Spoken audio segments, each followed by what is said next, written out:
Mga pabuto nga nasakmit sa Mandawi sa Police Office natong Pasko, gipangbasa usab sa kapolisan. Pahimangno alang ni adtong nagtago-tago og pamaligya og pabuto, labi nang nagsingabot nga bagong tuig, dili na lang mamaligya aron dili malugi sa kapital. Si Chona Carion sa report. Upat ka adlaw na lang sugato na nato ang bagong tuig. Gumikan niini, gipaabot nga mas mudaghan ang mga pabuto nga ibaligya.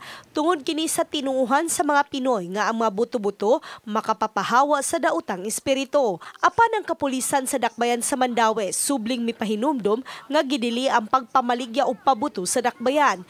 Gani duha lang ka mga tindahan og pyrotechnics nga ilang gitugutan sa pagpamiligya kay kompleto sila og permit. Kaganiha Gipangbasa ang naglain-laing mga pabuto nga nakumpiskar ni atong nagsingabot nga Pasko.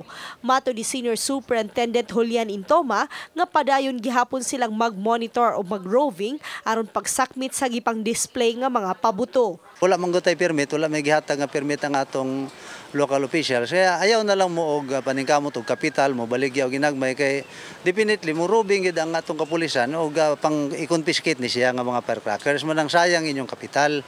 Lakip sa gipahimangnuan ni Intoma ang kapulisan ug mga gun holders nga dili mag-indiscriminate firing sa pagsugat sa pag-ung tuig. Atong kapulisan ato naman ni silang gihigpitan nga in case og ingon ani ato gid ni sila nga pang dakpon o kasuhan.